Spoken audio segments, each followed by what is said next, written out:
And good evening. Link to the Past Randomizer League. Guess what? It is week 7 of the regular season. One last week. And at this point, teams are playing for their playoff lives. And we have one such match here for you tonight. We have Aga's backup dancers with JohnTheBranch and Immortal Koi versus Taunt the Frog, Homewrecker, and Eradin. This is part of our Palace of Darkness division. Right now, this is probably the most complex division alone in the Open League to make playoffs. It is co-op Enemizer week with starting boots. I am Radical Sniper 99, and tonight I am joined by Will WC. How's it going tonight, Will? I'm doing great. I am looking forward to this match. I will say up front that I have a vested interest, being another one of the teams in the pod division that is fighting for the playoffs here. Both of these teams, Aka's Backup Dancer and Taunt the Frog, are eligible to make the playoffs here, depending on the results of this week. But both also are dependent on the results of other races. Yeah, so if you're not clear what we're looking at here, the Palace of Darkness division, there are currently 5 teams within striking distance of each other. Nobody has clinched a playoff spot. Currently in first place, Dan Teammatus Join has 27. Aga's Backup Dancers, Farm Friends, and Kakariko Brew Crew all tied at 24 points. And then Taunt the Frog just behind at 21. So anything in this last race or these last 2 races for all these teams, there's definitely some clear advantages in the tiebreaker scenarios. Just Yep. like we have no idea how this is going to turn out. Yeah, and we have obviously gotten started here. We've seen a red potion, which is a nice early safety in the in Link's house. We also got a flute out of Bonkarots Yeah, we're and getting blue that. mail from the secret passage in Uncle. So we've already gotten a couple of nice safeties here, as well as a kind of quick travel item. Yeah, and so this is Enemizer starting boots, full Enemizer, also with a full boss shuffle. So two bosses or three bosses will be guaranteed to show up two times, and all the enemies are also shuffled. Now, the starting boots, the way that this was kind of put at the start of the season was the admins of this tournament decided to have fun with the runners, and completely troll all of us, and kind of we'll see how bad it gets tonight. Yeah, so boots are great. Of course, if you played this game, boots are, make things go fast. Which is great, except that, especially in the early going of this seed, you don't have a sword, and you have a lot of enemies that are in very unexpected places and maybe very unexpected sizes in certain cases, that you're going to be kind of dashing blindly into. So perhaps more than any week, this is the one where your ability to think on the fly in terms of just execution is going to be put to the test the most. Yeah, until our runners get those swords, and even after they get those swords, Enemizer is kind of polarizing as a mode, I guess is the best way to put it. But expect roller, like expect Lionels, expect anything to just pop out of us, and it'll be rough. Yeah, there's a pretty wide variance in what you can get from this mode between the boss shuffle, between the random spikes and Lionels and fire bars in unexpected places. We've got some good early items here. We've got a glove and a bow out of Blind's Hut here that John and Homewrecker both kind of collected in lockstep there. Didn't see anything real big in the well down there.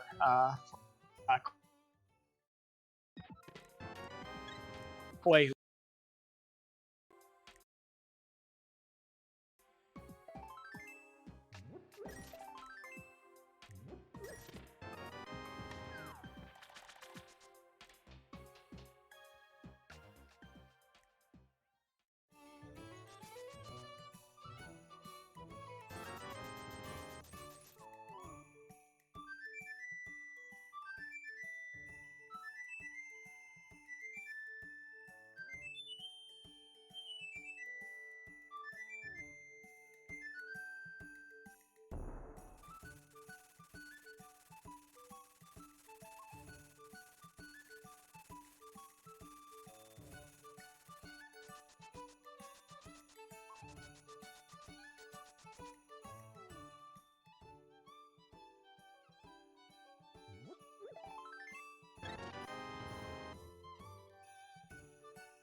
the tiebreaker scenarios.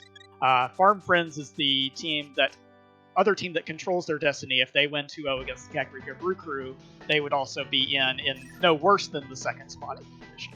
But still a lot to see. Nothing there in Mini Moldworm Cave, so we're going to see a little bit of divergence now as we're kind of going in 4 different directions for our runners.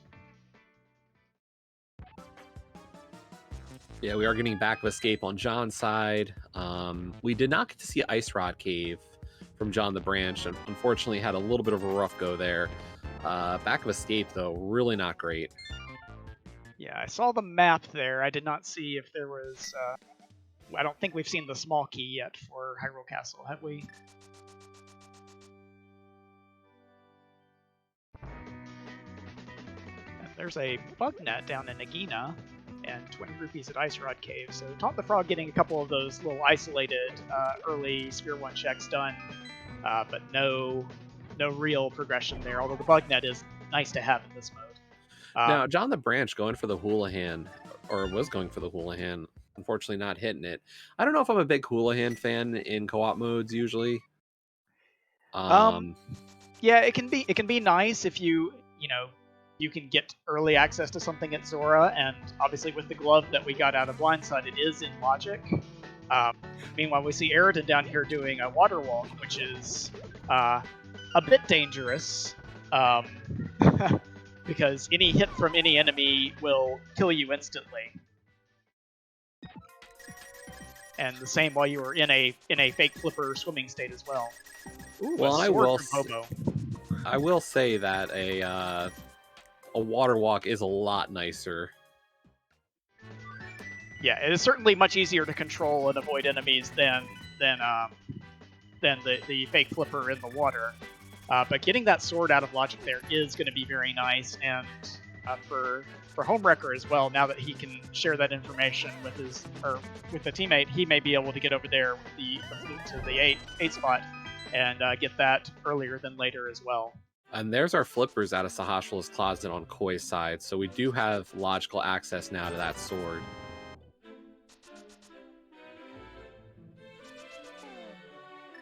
And JohnTheBranch did save up Zora money, so...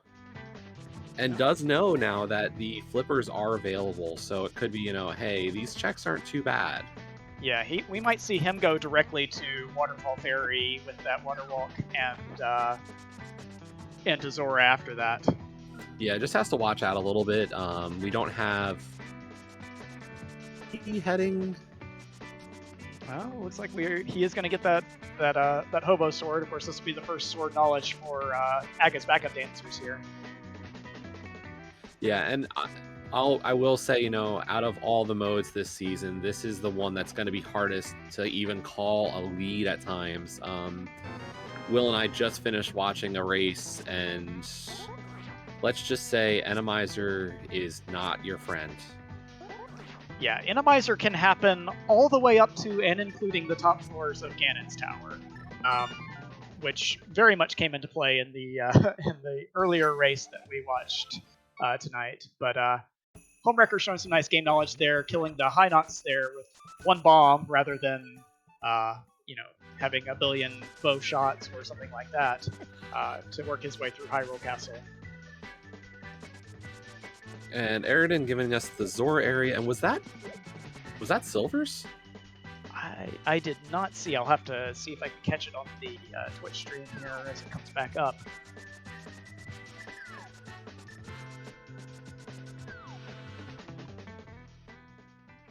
Yes, that was our second bow.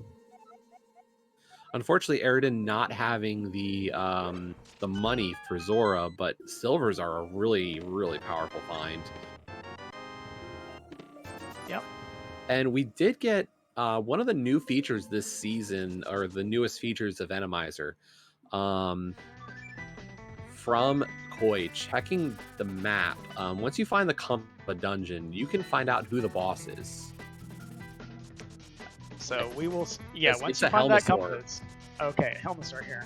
So that is in logic, other than the fact that we don't have fire to get to the back here. But the actual killing of Helmasaur is in logic, because you can do it with just bomb and with the bow at this point. So yeah, and Koi really going for this back of Eastern Palace. Yep. And we do also want to point out that we saw on Koi's side that we got the bits out of the big chest there in Eastern Palace as well. So now we are just looking for that Moon Pearl for Darkwood access, as looks like Eradin is having a fun time. Is this in Dark Cross here? We do get another bottle out of our Zora waterfall. Might have missed that on Eradin's side, where we got, it looks like green. And yeah, Koi is really not enjoying that room. Yeah. Just for 10 arrows. Yeah, so he's going to just take a death here and not try and force that anymore than he did.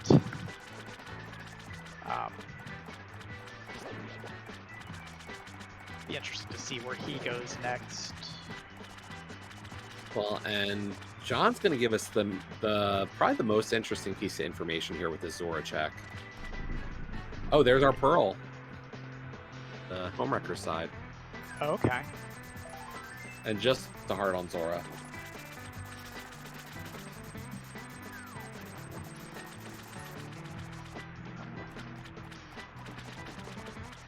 So yeah, that early Pearl plus Mitts plus Flute gives you kind of a few different options for how you want to route. Obviously, I think most teams will probably split it up, going different directions from maybe Village of Outcasts, with one doing a quick check of the Mire area and getting that information as well.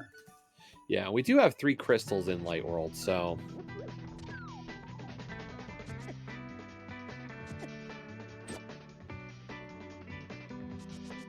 And Koi did pick up that red mail, actually.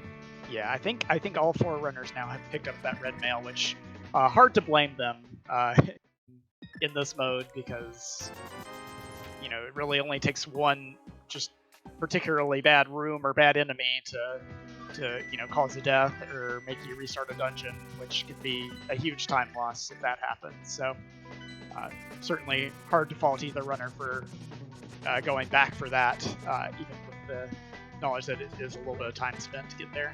Yeah. Now, Koi is about to have Dark World access. Going to be our first actual runner with it. First to have Mitts and the Pearl, so nice place for Koi at this point. Didn't go for the sword, but has a bow and some arrows to get through this portion of Escape. Yeah, I should be good with most of these enemies here, although that dead rock was certainly threatening to give him trouble. To the question in chat, what's worse, Chain Chomps or Lionels in a dark room with no lamp? They're equally bad. It's a trick question. They're both horrible. Yes. At least the Lionels, you can tell where they are. Yeah. From their shots. These Chain Chomps, you're just going to be... Yeah, Chain Chomps completely are obscured by darkness. You're just going to be getting bodied. We see Eradin down here farming up money to, I think, go do the Zora play here as well. But he's going to get information from Homewrecker, who's in Eastern Palace, that the Mitts are there. So may collect this money and then get that information almost simultaneously here. Yeah, unfortunately, and it really balances out. JohnTheBranch going for the Houlihan play, while Eradin doing a lot of extra runs in this 50 rupee cave. So really kind of an even play. I don't know if one team makes out better or worse with this. Now, JohnTheBranch is heading into the back of Eastern here. Gonna try to finish this one out. This is gonna be a tough set. This dark room is already hard enough. Yeah. It's kind of funny because, obviously Eastern Palace in the vanilla game is your first dungeon, and even in the randomizer, this room, with a little bit of practice, is not terrible in the dark. In Inamizer, this is one of the most difficult rooms in the game to do in the dark, because you now have, I think, 8 enemies in there, and one of them has your small key that you have to get from a drop. John does a really good job of getting through that, honestly, getting it off the Tektite there and making it to the back. Yeah, nicely done. Now, that does leave us with some tough rooms coming up. This first one, not too bad, only 3 enemies. Cannonball Room, of course, is still vanilla. But after this, we do have the Zelda Gamer Room. This one, not too bad. It's the one right before the Armos fight that really is kind of rough. Yeah. It's going to be 8 enemies again, and very, very... It's going to be laggy and just a pain. Yeah, and depending on what enemies you get, this could be manageable, or you could get 4 mini Moldorms and 4 mini Helmasaurs, which is certainly not the worst permutation of this room that I've ever seen, but still not necessarily fun to deal with. And good job. Really nice. Yeah, taking those mini Moldorms out with the arrows, or the mini Helmasaurs out with the arrows, making life much easier. Now you can focus on the Moldorms. Now, of course, here comes the interesting fight for JohnTheBranch. Little lesser known tech. Most runners are used to seeing this always being a hammer fight. Bombs work just as well, and is technically in logic for killing Helmasaur King. Right, so each bomb explosion does the equivalent of 4 hammer hits that you would see in a normal fight. So it takes 5 bomb hits landed to be able to break the shield. You can see that John got it in 5, which is very good, because sometimes Helma can be a little bit dodgy. Gets, of course, 1 silver arrow from there takes it down. So we have the first crystal of the match there for Aga's backup dancers at about 17 minutes. Yeah, really nice job by JohnTheBranch to get that kill. Koi getting that sword as well, and apparently has a second sword. Yeah, I missed where that might have been. Was that a Dark Cross? Did Koi go to Dark Cross and find our second sword? See someone in chat saying Berna was in Dark Cross. So I'm not sure where he got that second sword from, but Myers Shed? It's possible. Focusing on four screens at once is certainly. And I was gonna say the boss fight no and getting back to that was probably the most interesting thing going on. Yeah. No offense to any of our other runners. Yeah. There it is in Kingston. Okay. That Berna is a very nice thing to have as well. Invincibility items are considerably more valuable in Inamizer for letting you kind of cheese through certain rooms or get out of really sticky situations, as well as providing damage. We did get a Dark World map check, by the way. Swamp, Mire, and Green Pendant Skull Woods. So Swamp and Mire are 2 other pendants. So nice little find there. Okay. And Tiaras are other 5/6. So. Gotcha. We see Eradin made it to the back of Eastern as well. So we're going to see most likely him get through the back here. I don't think there's anything too terribly threatening to deal with in terms of the kill room here or the bosses. Yeah, and Eradin's actually even having a little bit smoother of a time on this this last room before that Helma fight. Yeah, he was able to land a couple more spins on the mini Helmasaur, or the mini Helmasaurs, and kind of get those out of the way, since those can be a little bit more aggressive enemies than the Moldorms there.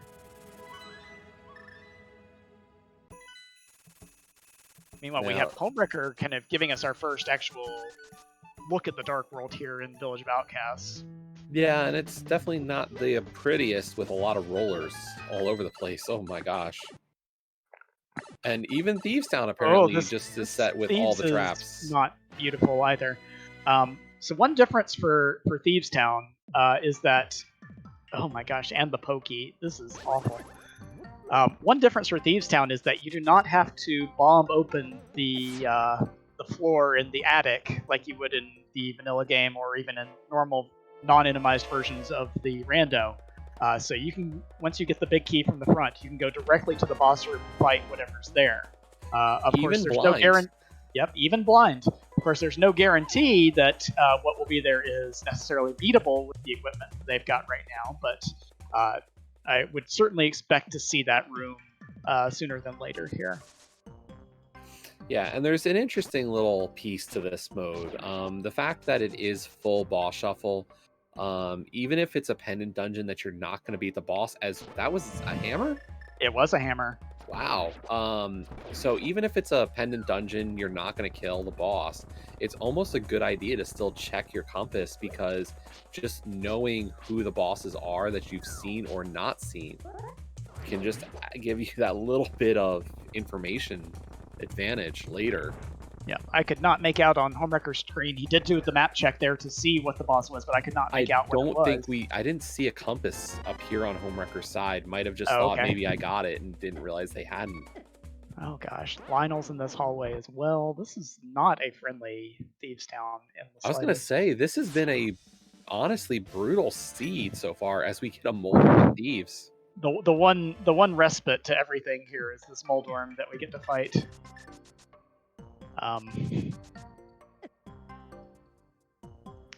With its 5 eyeballs. We see John going through Skull Woods right now. Looks like he's going to drop into the left side here. I don't believe he got anything major out of the big key chest going there first. Meanwhile, Eradin's going to give us a look at Bumper Ledge. And just $20. Now, of course, the interesting thing to remember there is we did see that pro on Eradin's screen. Big thing to remember is that that is still technically a murderedactyl. Yeah, not quite as lethal as usual, given the early red mail for all of our runners in this seed, but still not something you really want to mess around with. Oh, this is not a fun hammer pegs either, with the 3 mimics and the roller lurking down there at the bottom. Thankfully, the roller's far enough out of the way. Out of Skull Woods, JohnTheBranch finding the hook shot, so starting to pick up a lot of great items already. Yeah, and so one thing about Enemizer is that the hook shot and things like the fire rod, ice rod often tend to show up a little bit earlier than usual. And a lot of that is because the boss shuffle kind of forces you to, have accessibility for Argus or for a Cold Stare or Trinex, potentially earlier in the seed than you would in the normal rando. So getting Hookshot there is a nice find. That's another boss that he can clear in addition to all the checks that opens up.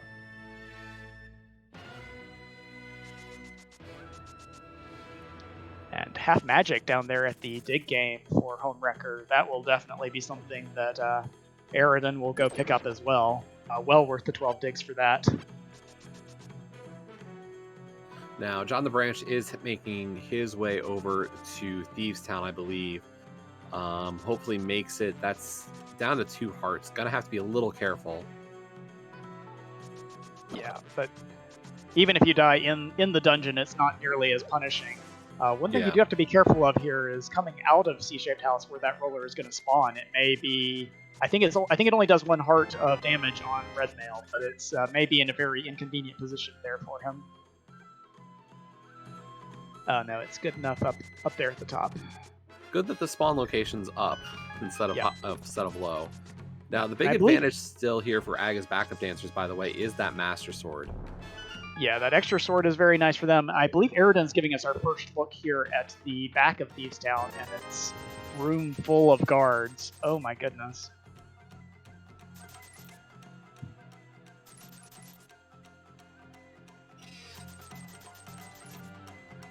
And we saw Hype Cave over there on Homewrecker's side. I'm trying to catch up and see if we saw anything. I didn't see anything of value. This might be the lowest hype we've had in a while. Yeah, that was the shield is I think the only trackable item we got from that. Yeah. And really, this play that John made into Skull Woods might just be the big difference maker in the early game here. Right. Yeah, getting that hook shot is potentially going to be very valuable for them, especially if Homewrecker or Eradin ends up in a dungeon that they get stonewalled at a boss. But also, of course, it opens up a number of checks up on Death Mountain that Homewrecker and Eradin don't currently have access to. Yeah, and JohnTheBranch being very careful here, having to avoid that chain chomp and deal with the enemies, between a rock and a hard place is kind of the... Oh my gosh, John is scaring me here. I think he was going to go for that heart in the pot over there, and then the Lionel scared him away, I think, very wisely. And the one in the hallway got him. Good news is that it's not, particularly, punishing to get back to the boss room there from the front, as it might be in some other dungeons, but still a little bit of time loss, and a little bit of frustration as well. That's one thing that is, as a runner, you have to be mindful of in this mode, is just keeping your cool under all the stress that this mode will throw at you. Yeah.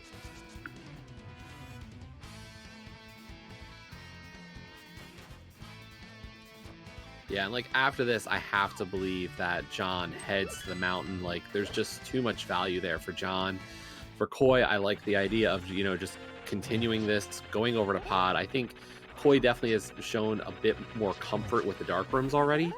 Yeah, and Pod, it still has a couple of bad dark rooms. The kill room on the way to the boss is can be particularly tricky in this mode, but it is not maybe the worst of the dark rooms in the game in Inamizer. And some of the other ones, as long as you don't get some really horrible enemy spawns, not as bad either. And we are tied back up in the crystal count between the two teams. John and Eradin tied at 2, Koi and Homewrecker tied at 1, and all even in the crystal department. Really, the big difference here is just that hookshot find. Because we did see Homewrecker get the sword from King's Tomb as well. Exactly what I was going to say. So yeah, it's that information is really just down to that Skull Woods piece, and Eradin's going after, it looks like, Jeremiah. Yep, so he's taking the frog. I wonder if he's going to go up and drop into Skull Woods here. Because it looks like he is walking. Oh, nope, he's going to think about it. There's the save and quit. Yep, I was wondering if he was going to just go, because you can drop into Skull Woods with the frog in this mode. But you can't walk in through the front door with him. So I was wondering if he was going to, take advantage of that and try and get those items, which would have gotten them that hookshot information as well. Yeah, and there's the save and quit from John, knowing that nothing else was along that route into House of Darkness. So I have to imagine John's going to make the mountain play. Like, I think, Mushroom maybe. Yeah, we saw a turn in there from Homewrecker on his side. I think it was just a heart container there at the Mushroom turn in. But probably something you do as well, as well as maybe refilling a potion here before going up the mountain. Yeah, I mean, John does have some money to work with here, so. Yeah. Now, Koi and Homewrecker are working their way through House of Darkness. Koi just a little bit earlier into the dungeon. We'll see what we get out of this. We need plenty for go mode, but, we're starting to get these pieces put together. Yep, and Eradin's going to come over here and check Mire area. We see an ether tablet, or ether medallion required to open it up today. And of course, I think the funniest thing, not that what Eradin just did isn't what all of us do, is you walk into Mire Shed, and what's your first reaction? I have to go up the left side to avoid the fireballs. There are so many just habits that you have, especially if you played this rando a lot. You know exactly where all the enemies are. You know exactly how to do certain rooms, and now you don't. For example, this pod bridge is now very different when there is a giant spike in the middle of it. And luckily, Koi has oh my god, double spikes on the bridge. I'm so glad that he has the cape for that.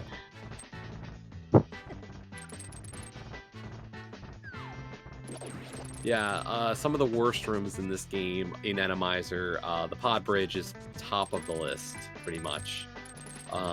Laser bridge is another one. Any of these really thin sets that have like one path, anytime you get a big yellow spike, you're just like, no, please. Game. And so while we're seeing Koi work through pod here, JohnTheBranch is going to give us our first look at Paradox Cave. This is going to be important because these are items that currently Talk the Frog does not have access to yet, not having that hook shot. Nothing there in the bottom two, but we'll see what the 5 items upstairs give, as well as probably Dark Death Mountain and Hera here in a bit. And that's the thing, Eradin is sticking to the Smith chain, and it's really not paid out yet, so,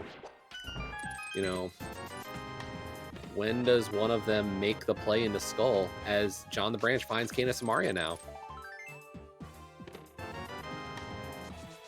Yeah, you kind of hope that, you know, if you're pulling for a close race here, that Eradin goes there, you know, after doing this purple chest check, because I don't think there's a lot of other loose checks available other than just kind of following Homewrecker into pod at this point. And we see him flute to three, so that does seem like a good sign for them. Yeah, there was nothing else over that way.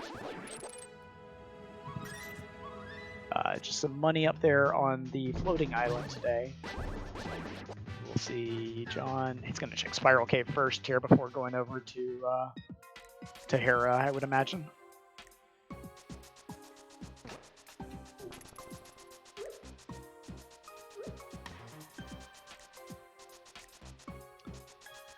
So I missed where Koi got his cape from, but Homewrecker does not have it and did not know about the Burna in Dark Cross that they got as well. So he is having just a miserable time with this big spike bridge. Yeah. I don't think we really saw much out of the back of Pod. Oh, he does have the cape. Okay. Yeah, that's much better. Not a big deal. Koi did give us a check of the boss for Palace of Darkness.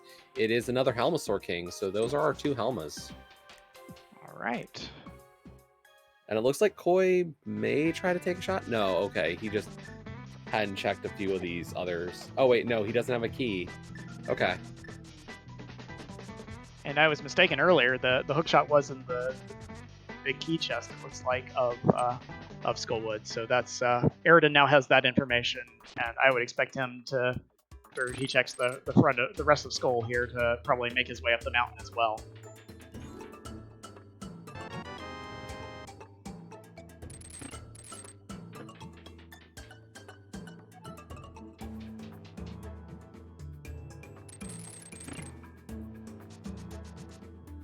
And of course, if you're unfamiliar with how this kind of stuff works, when it says co-op info share, what's happening is the two runners for a team are in a voice call with each other. They can't watch each other's streams or any other streams, but they are talking and, you know, doing the plan together at all stages. Right. So they're in voice channels together. They're sharing, you know, what they find, where they find it, what enemies they're running into, etc. And, you know, trying to help their teammate and themselves complete the seed as quickly as possible. The race is decided by the average finishing time of the two members of the team. So, you know, it's you need your teammate there. It's not just a race to get yourself to the finish line. You have to share that information and work with your teammate as well. We're gonna get our look at the Hera boss here on JohnTheBranch's side. And that's Cold Stare. So we are fire locked here as JohnTheBranch just decides, nope, let's go down the stairs. Yep. So he's unfortunately no mirror to get out of here quickly. Yep. So he's going to be just bouncing on out of here. And I don't think we saw either of the items there from Tower of Hera, did we?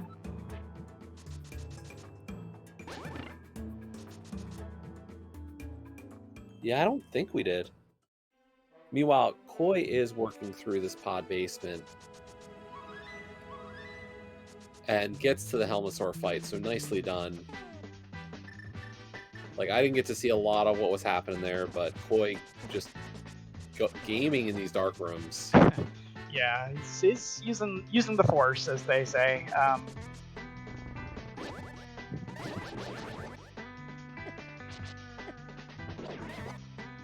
Meanwhile, we do see Eradin up here getting his cane from the 5 chests of Paradox and working his way up as well.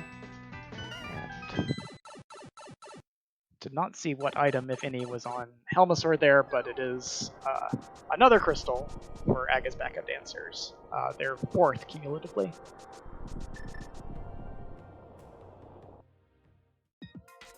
Yeah, and Homewrecker is working through pod right now, so hopefully we see another clear on that end as well. We are getting the DDM plays now from JohnTheBranch. Yep, no major progression there in Super Bunny Cave, but we'll see the 4 items here out of Hookshot Cave, and then I imagine we will probably also see our Spike Cave done here as well.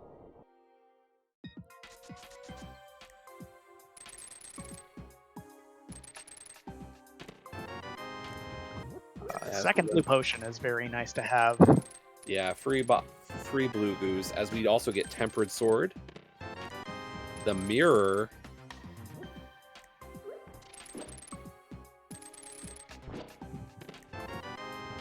and Eater. Yeah. Wow, that was a loaded Hookshot Cave. We might have to rename it to something that, like Pipe Cave maybe. I don't know. That would be confusing, right?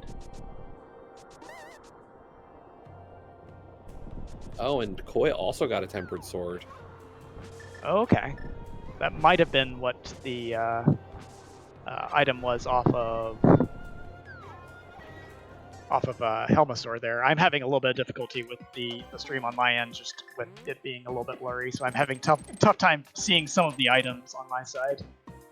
I'm actually having the same. Now, JohnTheBranch doesn't have an invincibility item, but is working through Spike Cave. Having that blue potion, or that potion, really made that easy. And there's Bombos Medallion. Oh my goodness. So we now have both of our medallions for our 2 dungeons that require them.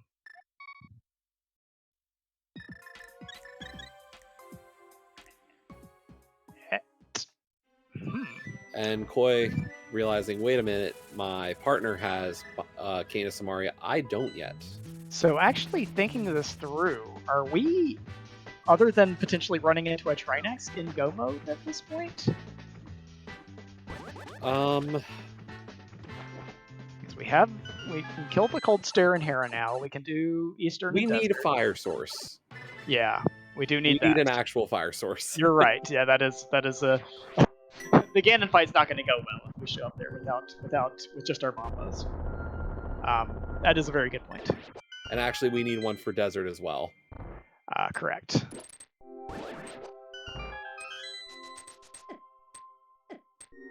But I do like this play. John saying, you know what, we got Bombos Medallion, we got Hookshot, we got Samaria.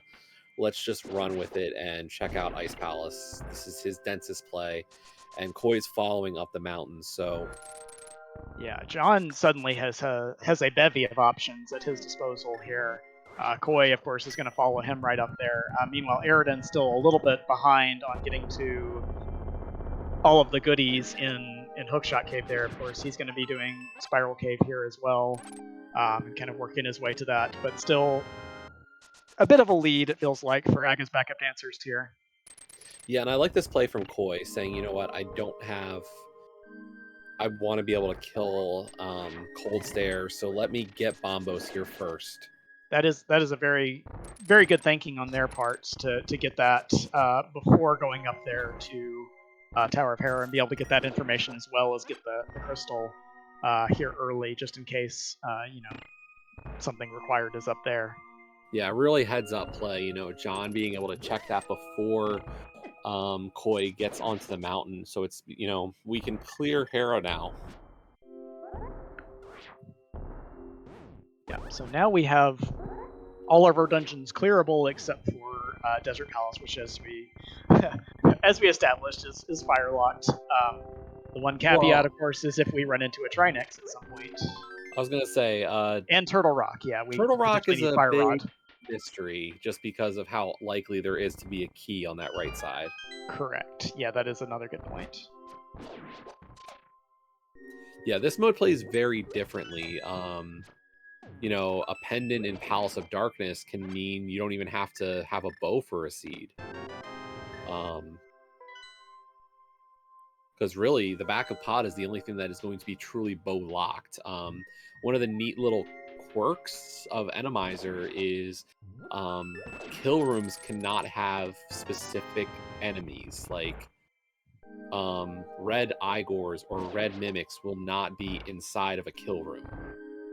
And someone can correct me if I'm wrong in chat, but I believe the requirement for enemies that get placed into kill rooms is that they can be killed by bombs. I think you're right on that one.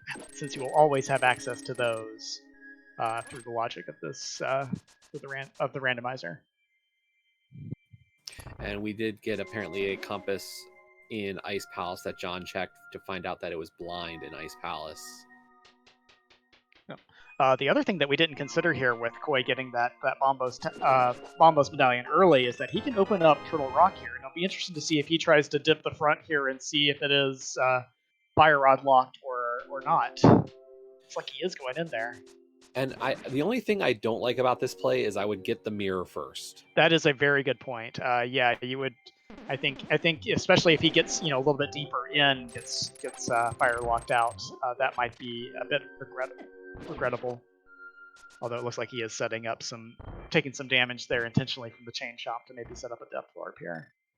Especially with that small key now. I mean, I know it's unlikely that you can get real far in TR without it, but it's not impossible. And I'm worried for them that there's something back there. This is potentially an issue now for them, and also you kind of have to consider that you're going to be isolating Mimic Cave if you do get out to the if you do get outside here.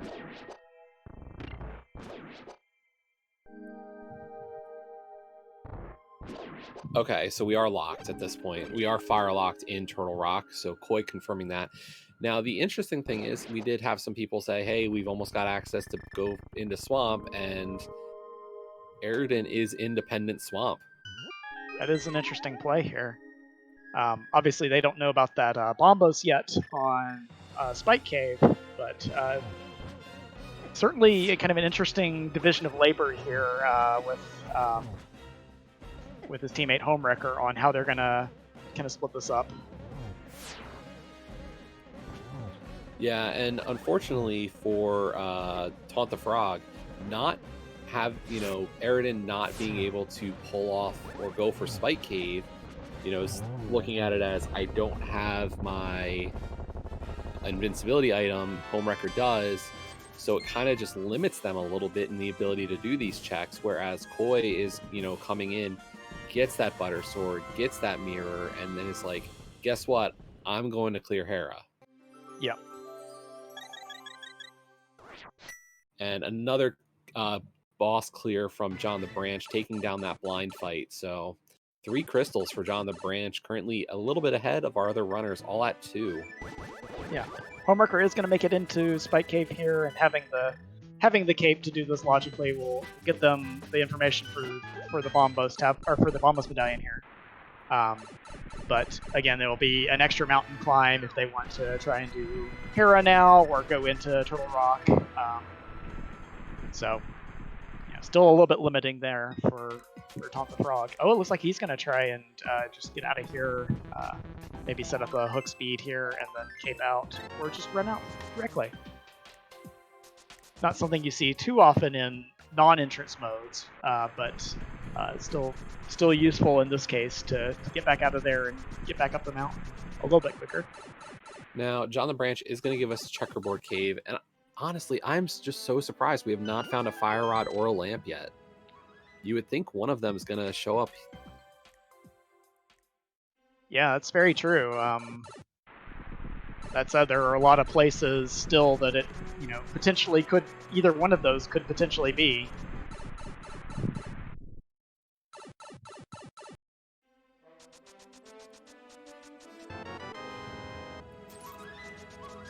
But Koi now fighting Cold Stare, so we're going to get at least our first item out of Hera.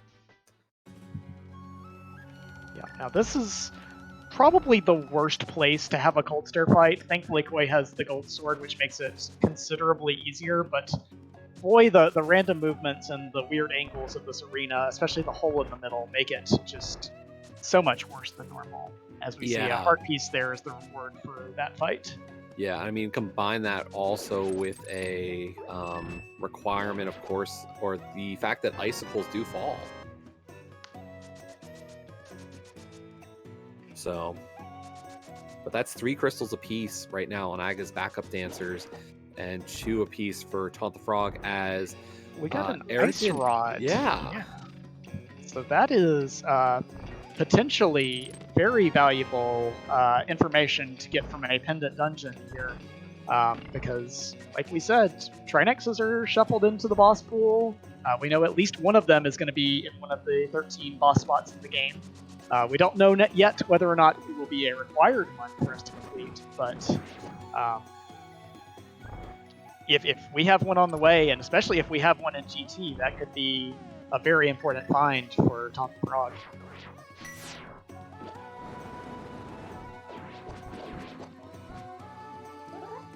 And you are getting to see one of the more common piece plays of this mode is, Bombos and Ether Medallion and even Quake Medallion in very select situations is your friend.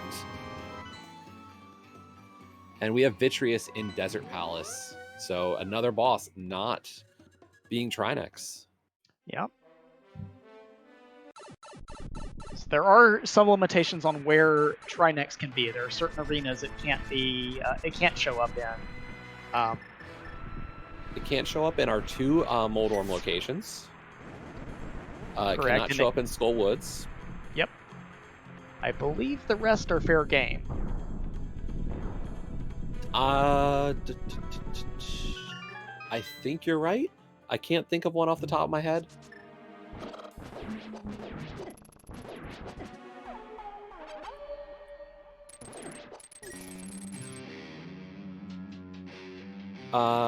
Question in chat about the GT compass. I am actually unaware of that one. I have not tried it myself. It does not have a way to list all 3 of the bosses. So no, it does not give any information in GT. But and I only know that because my teammate checked it in a practice seed that we ran earlier today.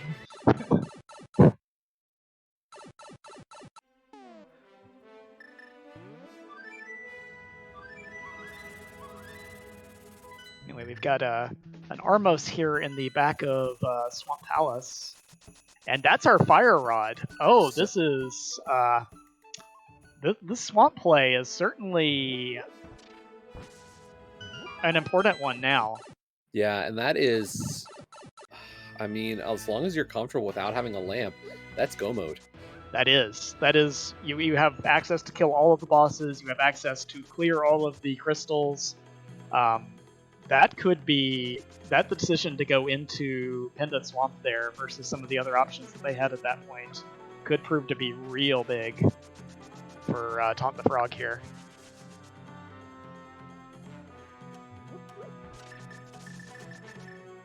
John bailed on Meyer. I'm not entirely sure what was the reason for that, though. Yeah, I missed that in the chaos of watching 4 screens, but he is, getting up here and doing Pyramid Catfish and now getting Graveyard Ledge, which has our lamp. Okay. Oh, okay. So that's fire for Koi.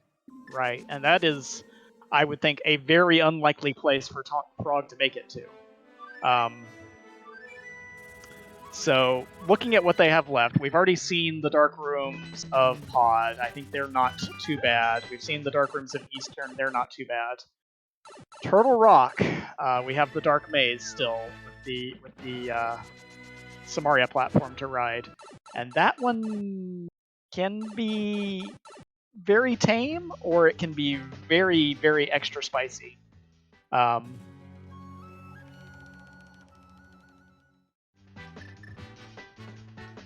Yeah, Homewrecker going right into Swamp Palace, knowing where those 2 sources are. I don't think we see Homewrecker chance not pulling Ice Rod. I'd be surprised. Yeah, I would.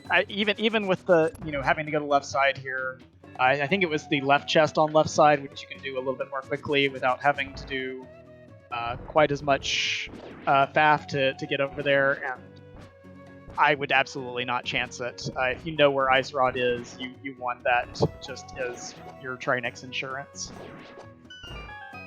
Yeah, and we really are starting to run, we've seen a lot of the possible locations for Trinex and not have one, that there's just becoming better and better odds of it at this point. Right. At this point, you're going to run into a Trinex at some point. The only place that he could be and you avoid him is Misery Mire or potentially in the ice basement of Ganon's Tower. But otherwise, we are going to see one at some point here.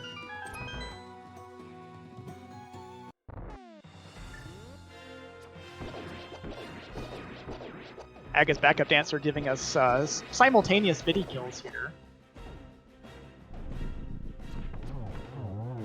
Although Koi giving us slashes for the Vidi kit finish.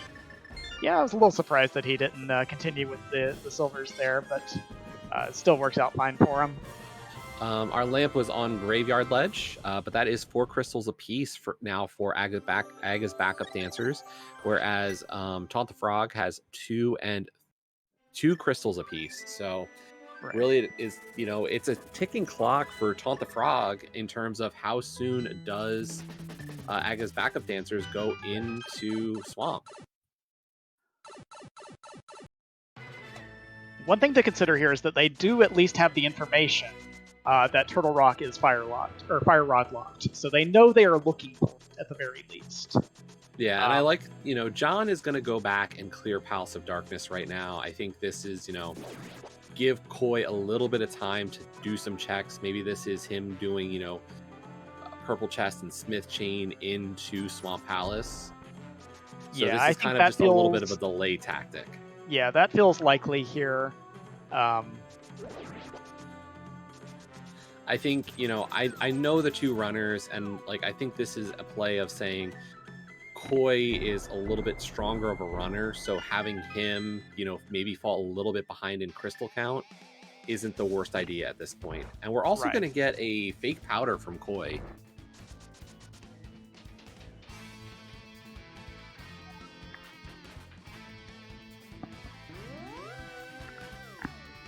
Yeah, I mean, if you want to see a bad Trinex at this point, you're almost hoping for Ice Trinex, just so you know.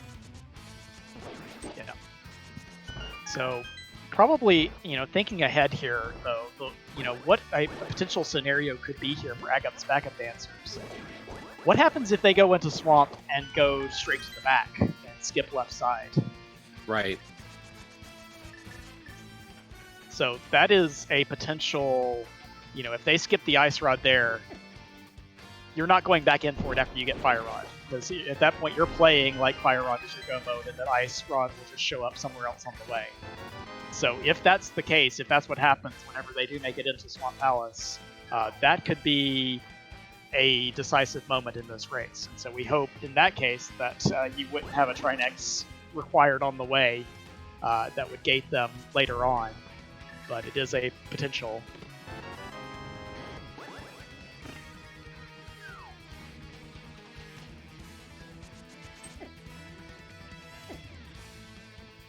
Wow, I didn't realize how bad that arena room of pod was as well. Good God, yeah. All pod is gross. This pod was hot garbage.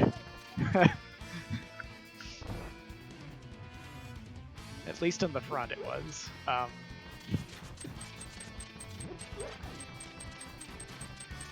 Anyway, we're seeing Taunt the Frog here shift to just crystal clearing mode as quickly as possible, while it looks like Koi is, making his way down there, gonna get us K45 check, Purple Chest, and then probably head into Swamp after that. Yeah, and the interesting piece here is, all it means is that as soon as John's done pod, he knows, meet me in Swamp. There's no question for John at that point of just follow me to Swamp Palace. Right, and his, John's options at this point are, relatively limited as well with the shared knowledge between the 2 runners. But that is a 4th crystal now for Eradin. I mean, just look how quick that became. 4 crystals on that side, and Homewrecker not far behind, working through crystal number 3. So yeah, and both of them still have a relatively quick clear of Hera to do when they get back up the mountain here. So in Eradin's case, he's got to do just run through Pod here and then get up to TR into Hera probably. For Homewrecker, he's gonna make his way through Ice Palace. He's got a bit more to do down in the lower part of the world here with Eastern and Desert, but still, it's kind of like you said, a ticking clock here for Aga's backup dancers on how quickly they find one or both rods here in Swamp Palace.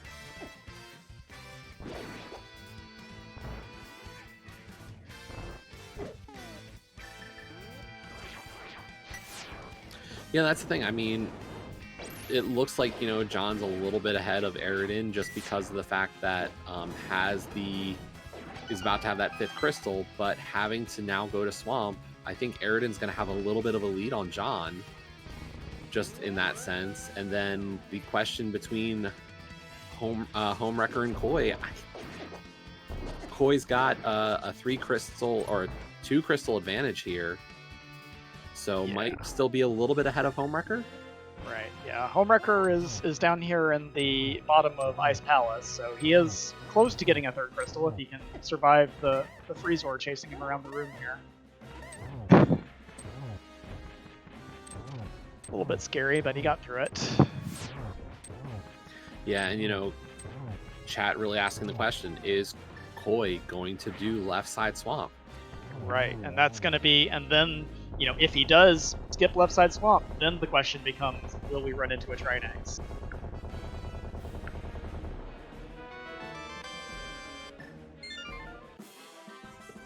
But there is crystal number 5 for JohnTheBranch. Eradin going through Pod. And yeah, all of our runners want Cape in this seed. They all know how bad it is.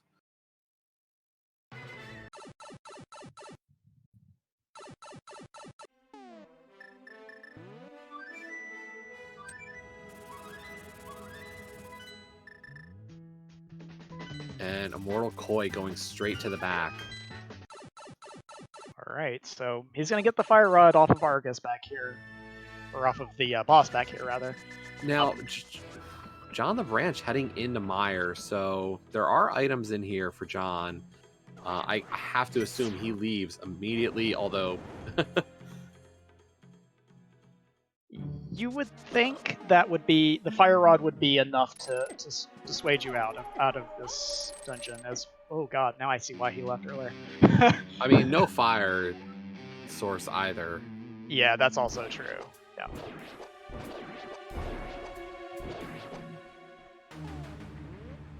But yeah, this race might just come down to the presence or not of Trinex.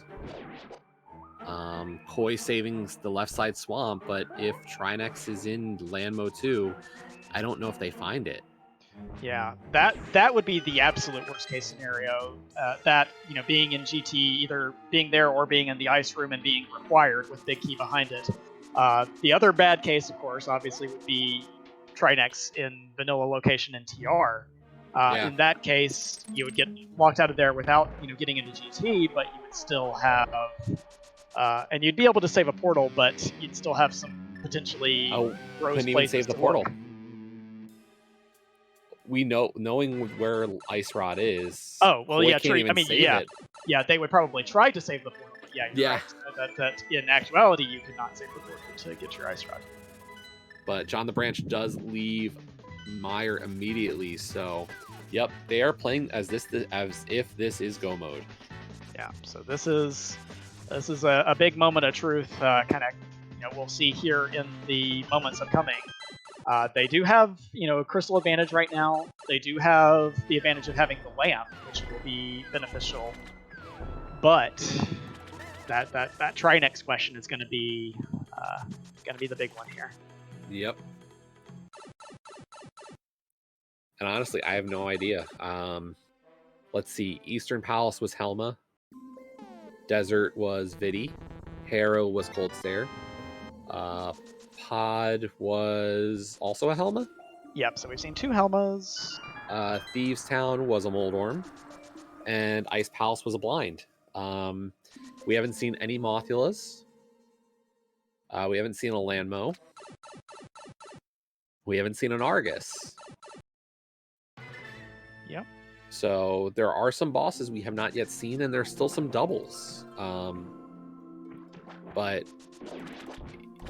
to say we're definitely going to get, we will or will not get Trinex, it's really up in the air. Probably about I don't want to say it's a 50-50. Like, we've got three bosses.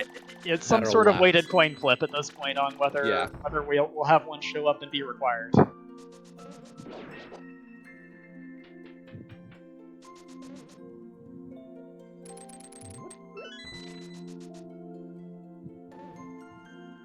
Meanwhile, it looks like that Eradin is going to be our first one actually going up into Turtle Rock beyond the first couple of Firelock chests here. So we will get to see him make his way up the mountain, and probably, depending on how long his Hera clear takes, may well be the first one into GT here, with John kind of still making his way through Swamp at this point. Yeah, and Koi's not too far behind. Also at 4 crystals, though, heading through a 5th. Will have to go back to Eastern as well, it appears, so... really hard to say. Yeah. Handicapping this right now, it does feel like maybe a slight lead for Taunt the Frog, but still a lot up in the air here.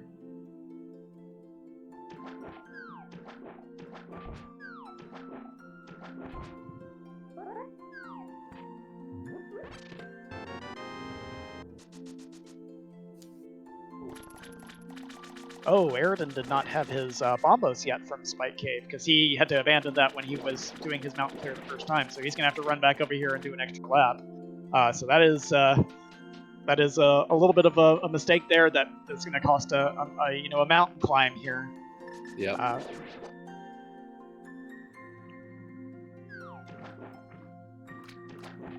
Yeah, and that loss of time is going to hurt. Yeah. Because really, Eradin had a bit of a lead on JohnTheBranch, but this is going to put them about even. Right, and John, of course, yeah. Sorry, I thought John had already cleared Hera, but that was not. That was Koi that did that, so my mistake. But yeah, John getting his Fire Rod, getting his pendant here from Swamp. Is going to head up the mountain here as well. We'll see almost simultaneous mountain climbs again from Eradin and John here.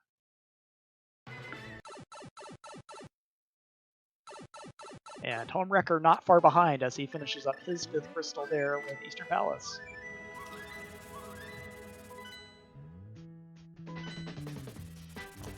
Meanwhile, Koi on 5 crystals, heading for his 6th, so... But yeah, Homewrecker and Eradin will both be on the mountain working through Turtle Rock and Hera. Meanwhile, JohnTheBranch heading for Turtle Rock now, as Koi will get crystal number 6. So we're all tied up in the crystal department. One other thing to maybe, since this race is, pretty close at this point, Aga's backup dancers may continue opening chests in TR that Taunt the Frog will be potentially be skipping here. You could even see them go outside to Mimic Cave looking for that ice rod here. Depending on how comfortable they feel with taking that gamble of, we don't have an ice rod yet. Do we want to keep checking stuff, or are we just going to play for go and hope, hope against hope that we don't run into one? Yeah, and really this, I think, Vortex in chat kind of has it right, is if it's Trinex, I think this race is over and Taunt the Frog has the clear advantage. If there isn't a Trinex, I think Aga's backup dancers has a bit of a lead right now. It's close, but I think they would have an advantage. Yeah, it's very tough to say. I mean, we have both runners for Taunt the Frog in TR now, whereas John is just getting there for Aga's backup dancers, and Koi has a little bit of cleanup here to do in Eastern.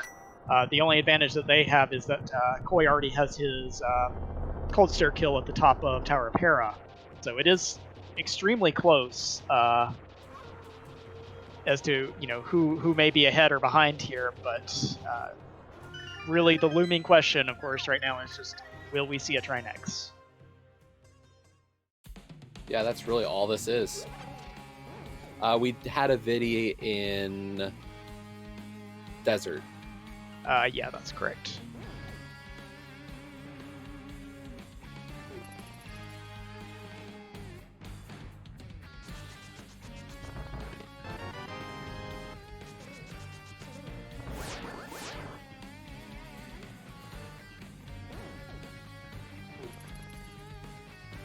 Yeah, unfortunately, JohnTheBranch taking a little bit slower of a route back up to Turtle Rock, going in Dark World, especially having to reopen or open up Turtle Rock in the first place. So a bit of a loss of time there, but not a huge difference still. Homewrecker and Eradin pretty much almost in lockstep through TR at this point.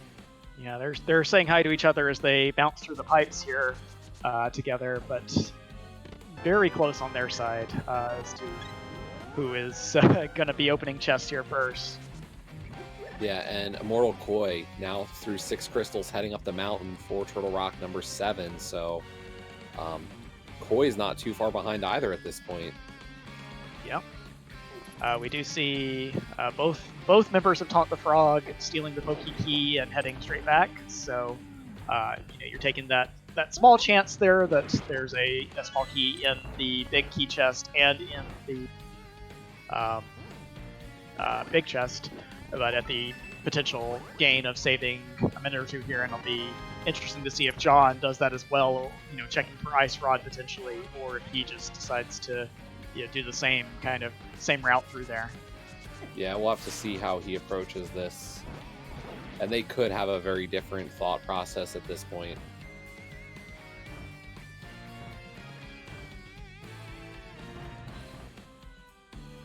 I could not tell from Eradin's check there what the boss was, but he did check the map there.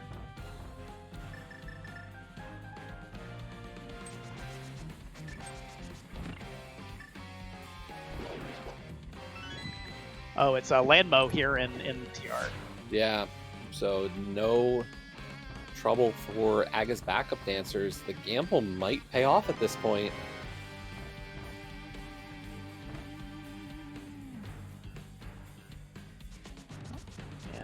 Ooh, we've got rollers here. It looks like okay, both runners made it through somewhat safely through the dark roller room there. And once again, TR, another spike on a bridge. Yep. And we're down to our last chest here. Is that gamble going to come back? No, it's not going to come back to bite. Taunt the Frog here. They do get a small key there from its vanilla location on Laser Bridge. Meanwhile, we're going to see Mimic Cave here from JohnTheBranch. They are still playing like they are looking for that Ice Rod, but obviously we know they're not going to find it here.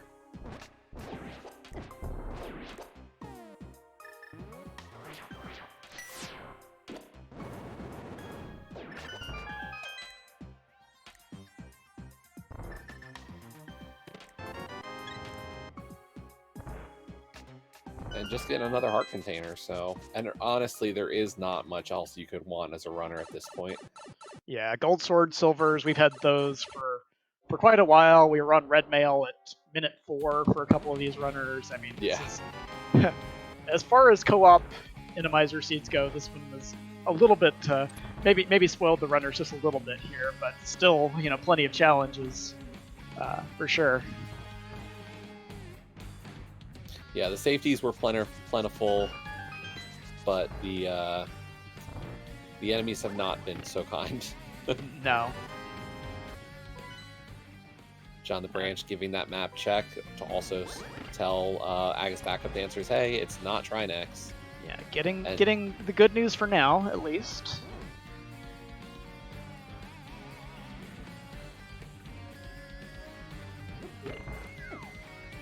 So John is going to be a little bit behind Homewrecker and Eradin. Oh wow, that dark maze of TR was not great. Luckily, red mail kind of made, removed all the threat of this seed. Right, and I missed it when John went through, but we did see the book there on on the big chest of TR. So that is, one other direction they could potentially go if they, want to check that on their way, going into our pair or after, looking for that ice rod here.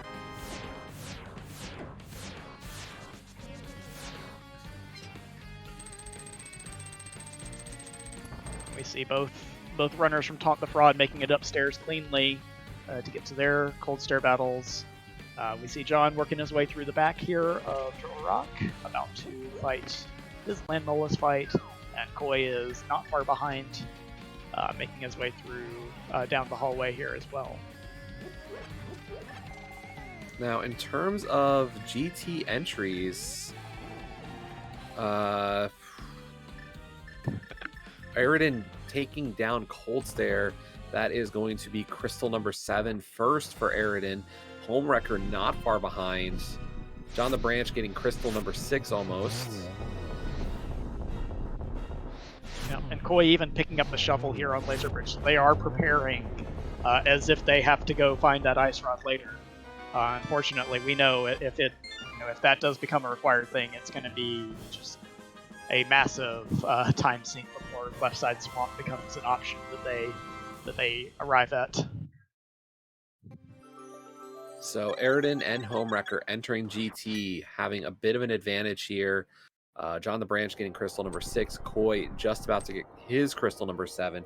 This is a very tight race, but I think, we thought maybe Taunt the Frog was a little bit behind. It looks like we were wrong, and just based on the fact that John and Immortal Koi having to, play a little bit safer, hoping for an ice rod, netting Homewrecker and Eradin just that extra little bit of time. Yeah, we see Eradin knock the Quake off the torch there, but not pick it up. I think that was a little bit of too shiny kind of muscle memory. We did see a small key on right side, so Homewrecker is going to go ahead and get the compass room check. We're going to see a good division of labor here between the two Taunt the Fraud runners. Nothing there in Stalfo's room of note. Anyway, we'll see Koi gets his 7th crystal. He's going to be not far behind here going into GT. John is trying to set up his Herapot here to be able to get upstairs and gets it there. Yeah, the big thing here is, it just works out so nicely for Eradin and Homewrecker being able to split left and right side completely. Yeah, especially with that Hope Room small key, that worked out really, really nicely for them to divide and conquer here on GT. We see that right side comes up empty. We obviously have not checked Tile Room yet, but gonna see. We see Homewrecker. It looks like maybe kind of pausing a little bit here to see if Eradin can get through Rando Room and find it, or if he needs to go right side. Oh no, he's gonna go head mirror now. Kind of an interesting little option there where, is it better to just wait or just get going on the left side and follow your teammate through there?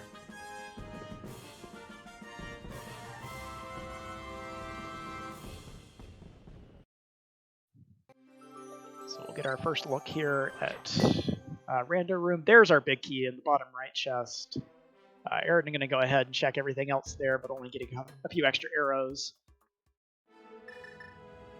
And here comes the GT climb for Eradin. Homewrecker not going to be too far behind as Koi just hits the compass room, and JohnTheBranch about to head into GT as well. So John and Koi not going to be far behind for hitting left side, I imagine, but at this point, Taunt the Frog in the driver's seat. Yep. Eradin going back over here. Oh, he's getting the small key from Hope Room. Okay. That makes sense, I think, in Inimizer, especially, that you may not want to deal with whatever is upstairs in the kill room there, especially after having come through, the rest of the climb. I think that is a sensible play.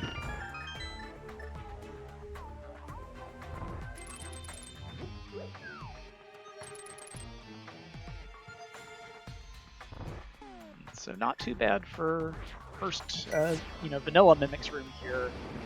This one a little bit spicier. You know, depending on your comfort level with some of these rooms, using bombos or ether can be sometimes the fastest way to get through some of these kill rooms, but you do have to, of course, be aware of your magic levels, especially if you end up running into a Cold Stare or a Trinex up here, which can, you know, take a lot of magic to fight.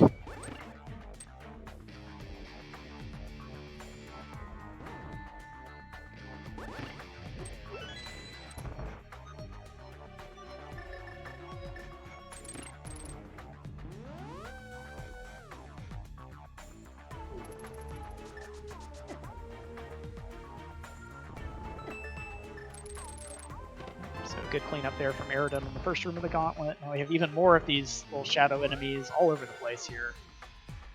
Yeah, having hookshot out, that's actually a good idea for the shadow enemies. You can usually hook them before they come out. Yeah, you can kill them while they're even off screen, or not off screen, but while they're not visible. So yeah, it is a good option, as well as sword beams, I believe, works as well. Yep. So we see nice that. Yeah, we get the fortunate fairy drop there for Eradin that lets him kind of make a little bit easier work here with sword beams.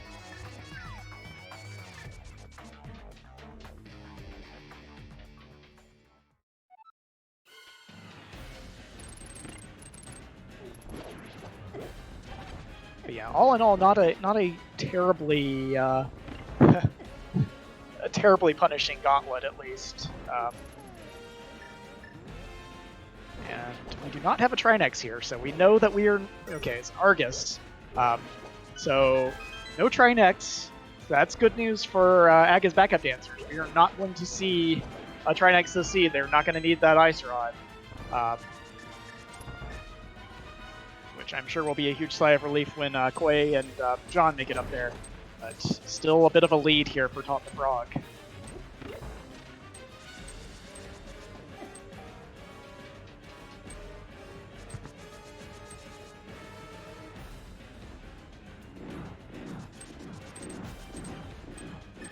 And we see a question in chat, do the metals kill the shadow enemies? Ether and bombos, I believe, both do kill them.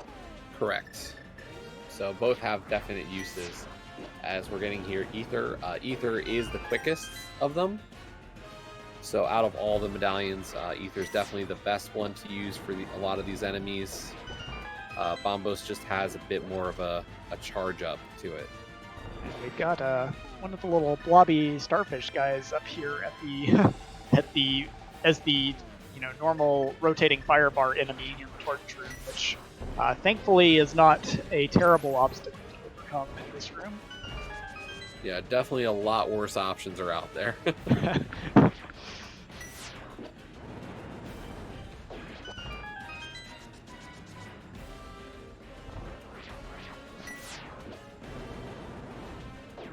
a pretty tame torches 2 here as well. Eradin, nothing left to look for here, no safeties or anything to... Yeah, just he's getting that key. Yep. Yeah.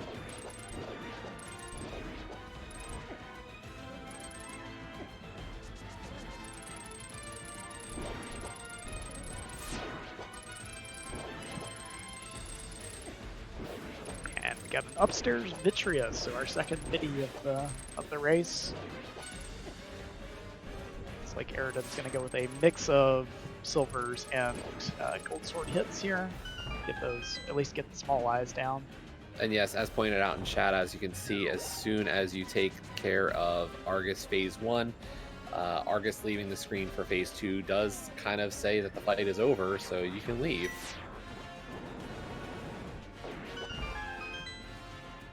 And John continuing to just utilize that Ether Medallion. Yeah, unfortunately, losing time, I think, overall with it definitely feels safer, I think, but it's, it is time that you have to spend every cast. Yeah. That said, he's making quick work of some of those rooms, at least upstairs. And, just doing something confidently and efficiently can be worth a lot. Exactly. In an minimized gauntlet. Homewrecker having to be a little careful here. Ooh. Yeah, I getting chased by a giant eyeball around the arena there. But still has 3 hearts left for his Aga fight here. As we see Eradin, I think, is on his third cycle of his fight now. It's a triple there to end it. And yes, Eradin is going to be our first runner into the Ganon fight.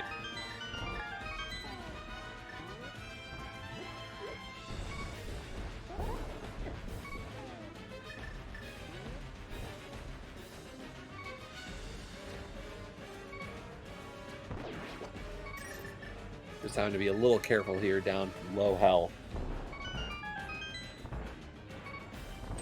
Yeah, John also on low health, but he has the powder there to get the fairy refill as he works his way through the pre-vidi room now.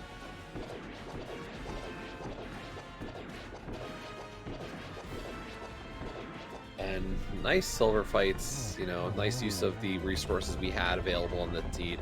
Homewrecker heading into Ganon, Eradin about to be into phase 3, Koi heading to Aga 2, as well as JohnTheBranch. This is going to be a close finish. Definitely one that can come down to a Ganon fall in any direction, but our runners just very well equipped to finish this race. Yeah, you can't really ask for any more than red mail, silvers, and gold sword for your Ganon fight, as well as half magic and cape if you want to use that. Just kind of breeze through phases 1 and 2 here. So right now we're just watching Aga warp around, and we'll see if Eradin can get those 4 silver arrows landed.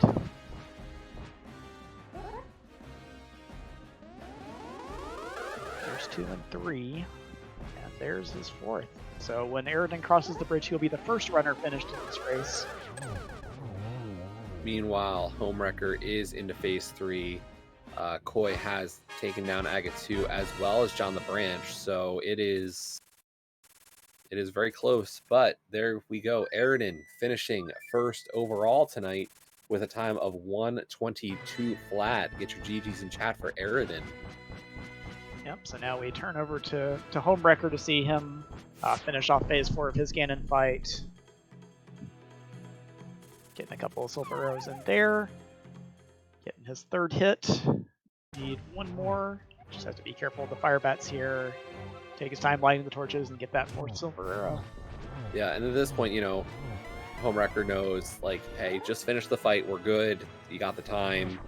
Just get across safely. But there we go. Homewrecker taking down Ganon, just having that bridge to cross. And that should do it here, as Homewrecker finishes in 2nd place with a 1:22.51. GG to Homewrecker, and that does guarantee that Taunt the Frog lives to fight another day as they get the win here tonight. Yeah, and a very, very close race here, obviously, as we see John and Koi both working their way through phase 3 of their Ganon fights at almost the same time.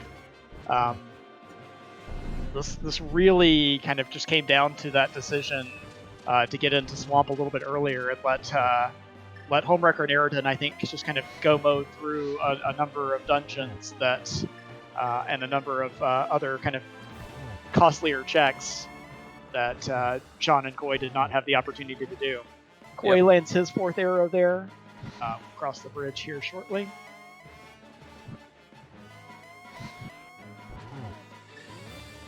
And John will be and also gets just behind. Yep. So John and Koi Koi and John are going to finish back to back as well. So just a really tight race here. Only a couple of minutes really separating 1st from 4th in this one. So really great job. Koi finished 3rd with a 1:23.52, and John 4th with a 1:24.05. So yeah, all really 4 runners finishing within 2 minutes and 5 seconds of each other. That is so just some amazingly rough close math. About a 1:22.25 for Taunt the Frog, and about a 1:24 flat. So about a minute and a half difference average between our two teams tonight. Yep. Can't ask for a better race.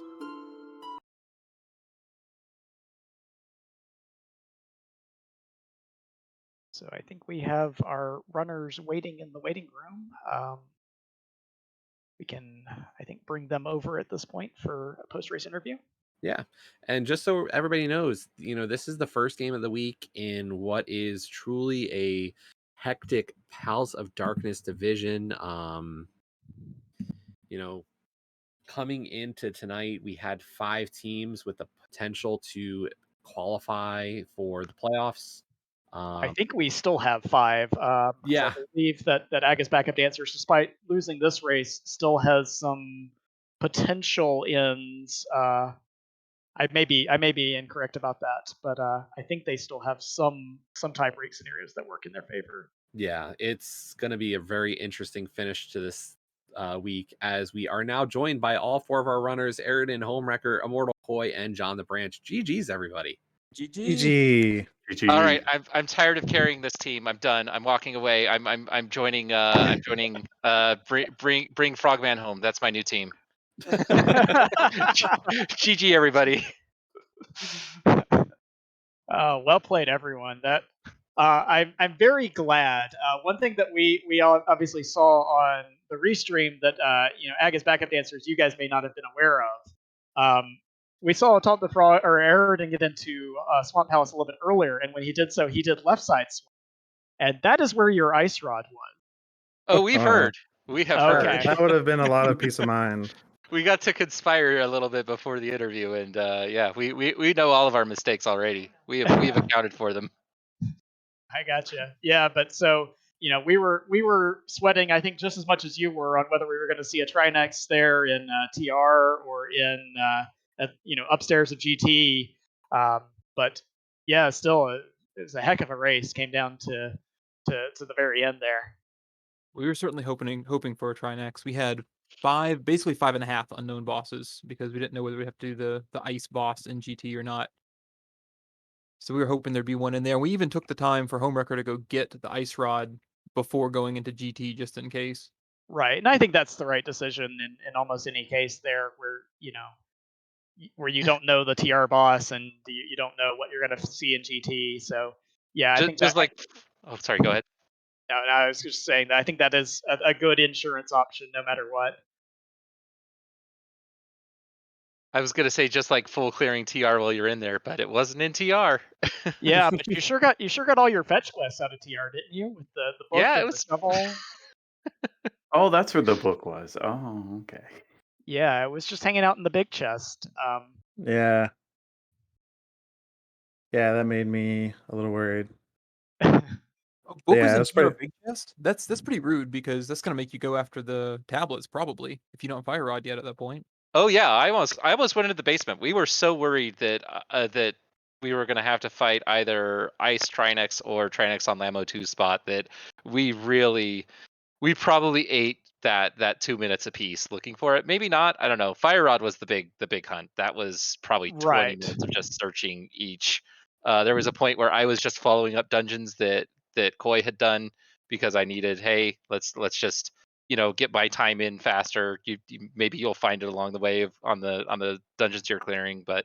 And we got it eventually. Ice Rod was, of course, never needed it. We were sure Ice Rod was going to be required, but it wasn't. Yeah, and I think it's kind of a funny thing, but so when y'all were Agus Begas and Sisters, y'all were the first ones up the mountain by a decent margin and got kind of all the goodies there in one go. When Aridin was up there first for Tom the Frog, he did not have an invincibility item to be able to do Spike Cave and get that Bombo. So he got everything else up there, but no Bombos, and that led him, I think, to make Swamp a more attractive option as far as items than what you guys had, where it opened TR, it opened the Hera boss for you, things like that. So.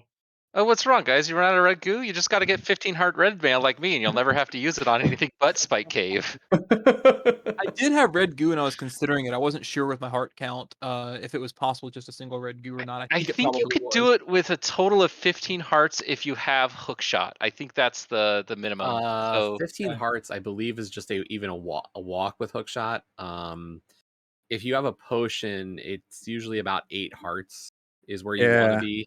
Yeah, Yeah, 8. if I'm not mistaken. Yeah, if you have fairy, the fairy gives you the invincibility, but the potion doesn't. So Yeah, you you're right, because that's also what we see usually in the Hundo route. for the normal game is the invincibility from the fairy is really a lot longer than you realize. Yeah. That was fun though. It was pretty much just go to the swamp, beat swamp, get All right. fire rod. The bloodbath just got bloodier. Oh my gosh, yeah, seriously. We're almost out of contention. I think for us to make it in, we have to win the next race, and Farm Friends has to lose twice this week, which I don't even think they have the races on the schedule yet. So Well, that's I gonna can be I tough. can tell you from being on the team that's playing Farm Friends, we're looking at Saturday, Sunday, but we have not scheduled yet. Cutting it to the end of the wire. No, you got to do Wednesday, Thursday, so we know whether there's pressure or not. Oh. Yes. So I just assume that every match in the pod division now is going to have some kind of pressure, some kind of big playoff implications. So yeah, I Not mean, Saha's kids. Those guys get to chill. Those guys can be as inebriated as they want this week. Saha's kids versus Keith's Force. That's the chill race this week. yeah, shout outs to Saha's kids and Keith's Force who just get to get to watch the carnage from the sidelines a little bit. Yeah. Yeah, I almost envy them. we do see that game 2 between your teams is scheduled for Friday at this point. Yes. So I Yeah, do see me that. and Hitman. Yep. And it's going to be once again Eradin and Homewrecker on the other side. So, winner has a chance. Still hopes alive. Loser is definitely out at this point. So best of luck to both teams in that game. Yeah, definitely. Still a lot to a lot in your hands, a lot to watch and wait and see on as well. So it's going to be a spicy one for sure. Can I point out really quick that Will threatened me with clowning if we didn't win one of these? So, Will, I've upheld our end of the bargain. Duly noted. Oh, and here I was gonna say thanks to Will for calming this race, for jumping in and helping his division mates out to get the restream in. And even Jesse. ran a practice with you, John. Yeah, so. yeah. You even practiced with me to help me get better and lose anyway. Thanks, thanks, Jesse. Yeah, this is a very 40 bonks heavy Twitch stream, isn't it? Thanks, Arturo, for restreaming and hey, I'm sorry, you probably already thanked everyone. It's such a habit. No, go for it. Absolutely. Please thank everyone. Yeah, Akuhesh, thanks for tracking the unsung most important job of all of ALTTPR is tracking. Akuhesh and Made Walk Herd. Matt also, Ewok heard. thank you. Okay. Sorry, I didn't see them in the chat room, so I didn't realize they were here too. Yeah, thank you. But yeah. Yeah, definitely thanks to everybody. I did not expect this an hour or whatever, 2 hours ago. So it was a pleasant surprise. Yep. Glad everyone stepped up for it. Thank you. Yeah, definitely a fun one. And thanks to you guys, and GG's to all of you as well. EG, do we have a raid? GG's. I was gonna say, I'll just say that this is of course our first day of week 7. If you missed the beginning, the pod division is far from decided. There are still there is another game between Aga's Backup Dancers and Taunt the Frog to play. There are 2 games between Farm Friends and Kakariko Brew Crew that will help decide their fate, as well as Dante Made Us Join has 2 games this week to possibly keep their position in first place in this division. Nothing is figured out even with this game alone. So definitely pay attention to the schedule. We will see what restreams we can get during the week. And that is also not even mentioning all the other really hype matchups to decide divisions. Only 2 teams make it out of every division of the open league. So every game really has mattered this whole season. And, we're hopefully nearing the end to decide who's going to be in. So definitely stay tuned. There are no more races planned for the open league tonight. In terms of Invitational League, gonna check real quick. As long as the internet decides it wants to open up the page. Yeah, I know Speed Game's been having a few issues today with their servers, so I think that may be the case. Oh, there it goes, loaded. We do have a game, I believe, currently going on Speed Gaming 2 between Magliacci and Swirly Coin Brewing. I believe those are both playoff teams at this point. I don't know how far they are in it though. But that is going to be it for the races tonight. But as we said, there are just so many races the rest of this week that are worth watching and trying to see who makes it into the playoffs.